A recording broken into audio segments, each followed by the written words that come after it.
لا إله إلا الله محمد رسول الله عليه صلاة الله. من الشيطان الرجيم. بسم الله الرحمن الرحيم.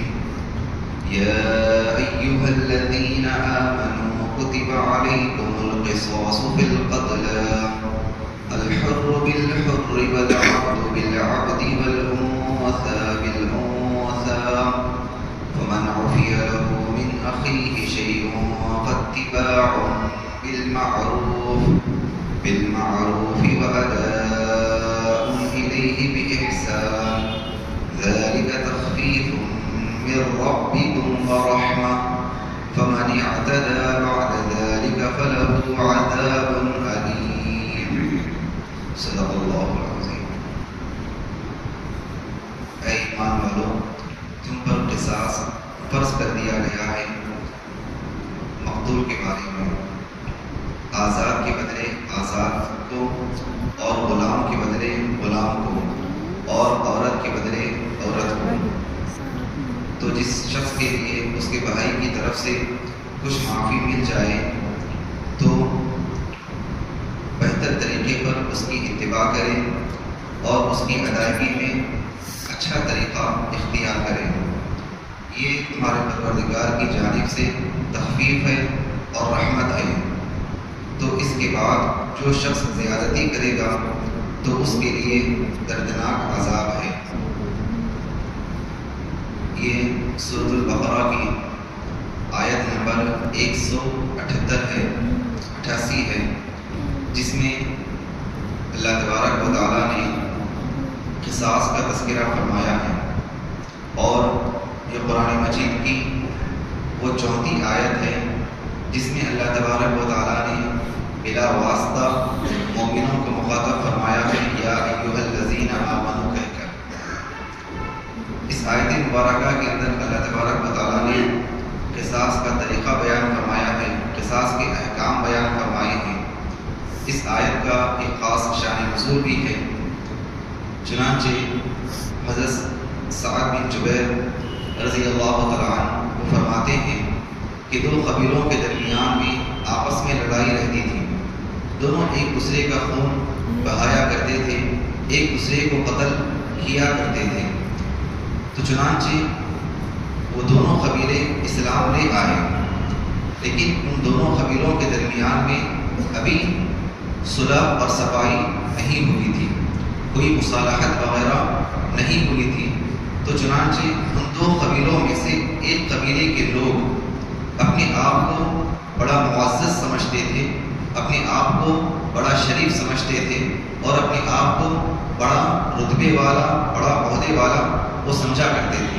تو چنانچہ اسلام لانے کے بعد وہ لوگ جو اپنے آپ کو بڑا شریف سمجھتے تھے انہوں نے کہا کہ ہم اس وقت تک صلح نہیں کریں گے جب تک کہ ہمارے عورت کے بدلے میں ان کے آدمی کو قتل نہ کیا جائے، اور ہمارے غلام کے بدلے میں ان کے آزاد کو قتل نہ کیا جائے، اور ہمارے ایک آدمی کے بدلے میں ان کے دو آدمیوں کو قتل نہ کیا جائے. ہم اس وقت تک راضی نہیں ہو سکتے. تو چنانچہ اللہ تبارک و تعالیٰ نے فرمایا ہے کہ جان کے اعتبار سے سب برابر ہیں، چاہے وہ امیر ہو، چاہے وہ غریب ہو، چاہے وہ جاہل ہو، چاہے وہ عالم ہو، چاہے وہ اچھی نسب والا ہو، چاہے وہ کوئی بھی نسب والا ہو، چاہے وہ غلام ہو، چاہے وہ آزاد ہو. جان کے اعتبار سے سب برابر ہیں. اسی پر اللہ تبارک و تعالیٰ نے فرمایا ہے الحر بالحر والعبد بالعبد والانثى بالانثى، یعنی کہ آزاد آدمی کے بدلے میں آزاد آدمی کو قتل کیا جائے گا، اور غلام کے بدلے میں غلام کو قتل کیا جائے گا، اور عورت کے بدلے میں عورت کو قتل کیا جائے گا. جان کے اعتبار سے سب برابر ہیں. قصاص نام ہے برابری کا، قصاص نام ہے مماثلت کا. یعنی کہ اگر کوئی آدمی جان بوجھ کر قتل عمد جس کو کہتے ہیں، جان بوجھ کر کسی کو قتل کر دے تو اس کے بدلے میں اس آدمی کو قتل کیا جائے گا. اس کو قصاص کہتے ہیں، اس کو قصاص کہتے ہیں. اور اگر کوئی غلطی سے کسی کو قتل کر دے، جس کو قتل قطع کہتے ہیں، اگر کوئی غلطی سے کسی کو قتل کر دے تو اس کے بدلے میں اس سے دیت لی جائے گی، اس سے خون بہا لیا جائے گا۔ اور اسی طریقے سے آگے اللہ تبارک و تعالیٰ نے فرمایا ہے فَمَنْ عُفِيَ لَهُ مِنْ أَخِيهِ شَيْءٌ، یعنی کہ جو مقتول کے ورثاء ہیں، مقتول کے جو ورثاء ہیں، پہلا وقت تو ان کو یہ دیا گیا کہ وہ اپنے مقتول کے بدلے میں جان کا مطالبہ وہ کر سکتے ہیں، یعنی کہ جان کے بدلے میں جان مانگ سکتے ہیں۔ اگر وہ ان میں سے کوئی وہ مقتول کے ورثاء میں سے کوئی ایک معاف کر دے قاتل کو، قصاص کو معاف کر دے، اور اس کے بدلے میں وہ اگر دیت لینا چاہے، وہ اگر خون بہا لینا چاہے، تو تمام مقتول کے ورثاء سے قصاص کا حق ثابت ہو جائے گا، کیونکہ قصاص وہ تقسیم نہیں کیا جا سکتا۔ اس لیے اگر ان میں سے اگر کوئی ایک بھی اگر معاف کر دے تو سب کی طرف سے قصاص کا مطالبہ وہ ثابت ہو جائے گا۔ تو چنانچہ اگر کوئی قصاص کے بدلے میں، جان کے بدلے میں اگر خون بہا لینا چاہے تو کتنا لے سکتا ہے؟ اس کا کتابوں کے اندر تذکرہ ملتا ہے کہ اگر کوئی جان کے بدلے میں اگر خون بہا لینا چاہے، جس کو دیت کہتے ہیں، تو اونٹوں میں 100 اونٹ اس کو دینا ہوگا۔ ایک جان کے بدلے میں 100 اونٹ اس کو دینا ہوگا۔ اگر کوئی دینار کے ذریعے سے خون بہا لینا چاہے تو 1000 دینار اس کو دینا ہوگا، اور اگر کوئی درہم کی شکل میں خون بہا دینا چاہے تو 10,000 درہم اس کو ایک جان کے بدلے میں دینا ہوگا۔ اور اسی طریقے سے اللہ تبارک و تعالیٰ نے فرمایا ذَلِكَ تَخْفِيفٌ مِّن رَّبِّكُمْ وَرَحْمَةٌ، یعنی کہ یہ تمہارے پروردگار کی جانب سے تخفیف ہے، سہولت ہے اور رحمت ہے۔ حضرت قتادہ رضی اللہ تعالیٰ عنہ وہ یہ فرماتے ہیں اصل میں اہل تورات کے نزدیک قصاص کا بدلہ قصاص سے ادا کرنا واجب تھا، وہاں پر دیت یا خون بہا کی کوئی صورت موجود نہیں تھی۔ اگر بنی اسرائیل میں کوئی ایک آدمی کسی ایک آدمی کو قتل کر دیتا تو اس ایک آدمی کے بدلے میں اس کو قتل کرنا واجب تھا، دوسری اور کوئی صورت نہیں تھی، یعنی قصاص واجب تھا۔ اور اسی طریقے سے اہل انجیل یعنی کہ عیسائیوں کے اندر یہ حکم تھا کہ اگر کوئی کسی کو قتل کر دے، کوئی کسی کو قتل کر دے تو قتل کے بدلے میں قتل نہیں کیا جائے گا، بلکہ قتل کے بدلے میں دیت لینا واجب تھا، قتل کے بدلے میں دیت لینا واجب تھا۔ تو بنی اسرائیل کے نزدیک قصاص واجب تھا اور عیسائیوں کے نزدیک دیت واجب تھا۔ اللہ تبارک و تعالیٰ نے اس امت پر احسان کیا، اس امت پر یہ احسان کیا کہ اگر تم قصاص لینا چاہتے ہو تو قصاص بھی لے سکتے ہو، اگر دیت لینا چاہتے ہو تو دیت بھی لینا چاہتے ہو، اور اگر معاف کرنا چاہتے ہو تو معاف بھی کر سکتے ہو۔ یہ تینوں اختیار اللہ تبارک و تعالیٰ نے صرف اور صرف امت محمدیہ صلی اللہ علیہ وسلم کو دیا ہے، پہلی امتوں کو یہ خصوصیت نہیں عطا کی گئی تھی۔ اور اسی طریقے سے اللہ تبارک و تعالیٰ نے فرمایا ہے وَلَكُمْ فِي الْقِصَاصِ حَيَاتٌ يَا أُولِي الْأَلْبَابِ، یہ قصاص لینا یہ کوئی ظلم نہیں ہے، بلکہ قصاص لینا یہ عین انصاف ہے۔ ورنہ عام طور پر جو کم ذہن رکھتے ہیں، جن کے اندر عقل و شعور نہیں ہوتا، جو جہالت کے اندھیرے میں گھرے ہوتے ہیں، وہ لوگ یہ کہتے ہیں کہ اسلام کے اندر، مذہب اسلام کے اندر یہ قصاص یہ ظلم ہے، قصاص لینا اس کو وہ ظلم قرار دیتے ہیں۔ اللہ تبارک و تعالیٰ نے فرمایا کہ عقل مندو، یہ قصاص لینا یہ ظلم نہیں ہے بلکہ عین انصاف ہے۔ ایک اگر تم قصاص لوگے تو اس کی وجہ سے کئی جانیں بچ جائیں گی۔ وہ کس طریقے سے؟ اگر مثال کے طور پر اگر ہم قصاص کے بدلے میں کسی کو قتل کر دیں ایک آدمی کو، تو چنانچہ معاملہ وہیں پر رفع دفع ہو جائے گا۔ اگر ہم قصاص کے بدلے میں کسی کو قتل نہ کر دیں تو پھر کیا ہوگا؟ جو قاتل کے جو خاندان، جو مقتول کے جو خاندان والے ہیں، وہ قاتل کے خاندان کے کئی افراد کو، کئی جانوں کو وہ قتل کر دیں گے، اور سالہ سال تک ان کے درمیان دشمنی باقی رہے گی۔ اللہ تبارک و تعالیٰ نے فرمایا کہ قتل کر یہ قصاص کے بدلے قصاص کر لینا یہ عین انصاف ہے، جان کے بدلے میں جان لینا یہ عین انصاف ہے۔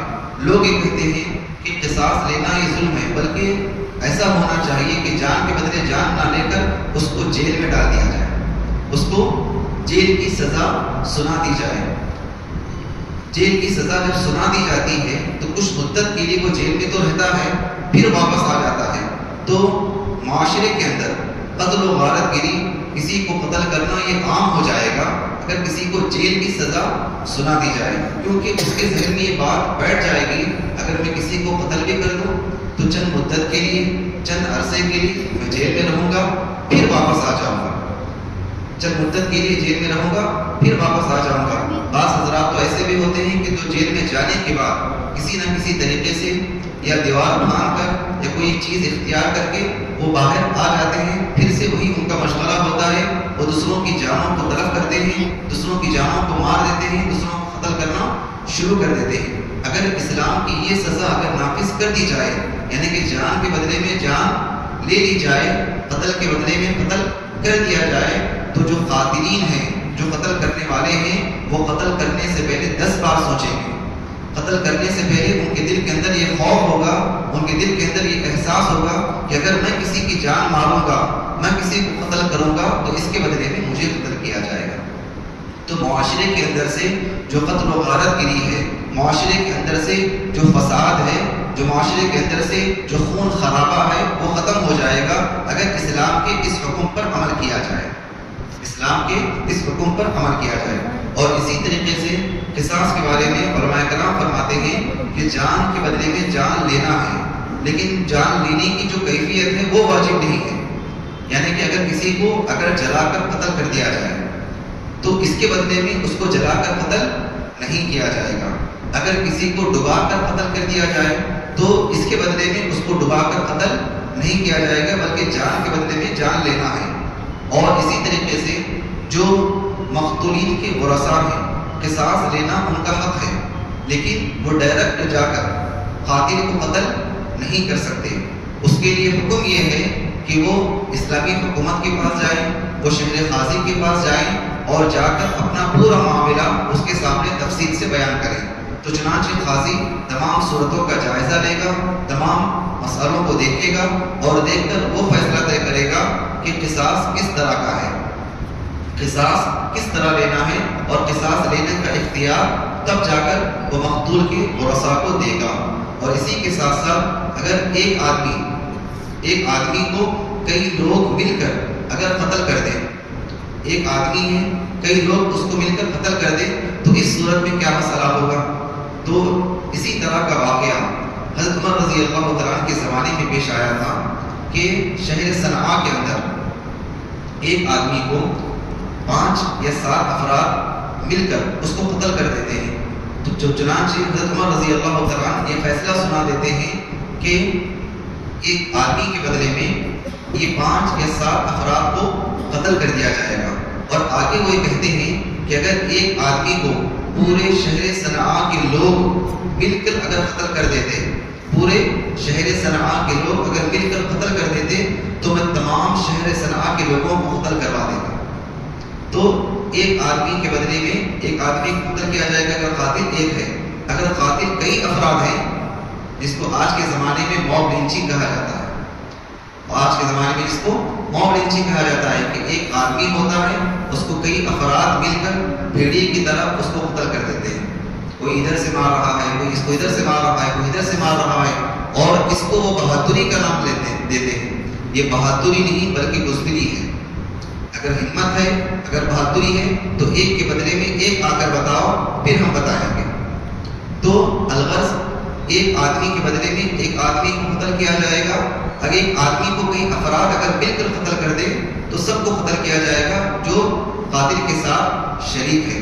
اور اسی کے ساتھ ساتھ ایک مسئلہ یہ بھی نکل کر سامنے آتا ہے کہ مقتول یہ جو قصاص کا جو حق ہے وہ مقتول کی ورثاء ہی اس کو معاف کر سکتے ہیں۔ قصاص کا جو حق ہے مقتول کی ورثاء ہی اس کو معاف کر سکتے ہیں۔ اس کے بجائے اگر کوئی حکومت کا ذمہ دار یا کوئی وزیر یا کوئی بادشاہ یا کوئی سربراہ یا کوئی عہدیدار یا کوئی زمیندار یا کوئی اعلیٰ منصب رکھنے والا وہ مقتول کا حق معاف نہیں کر سکتا. مقتول یہ قصاص کا جو حق ہے معاف کرنے کا وہ صرف مقتول کے ورثاء ہی کو حق ہے کہ وہ قصاص کا حق معاف کر دیں. تو اللہ تبارک و تعالیٰ نے فرمایا ہے کہ قصاص یہ عین انصاف ہے.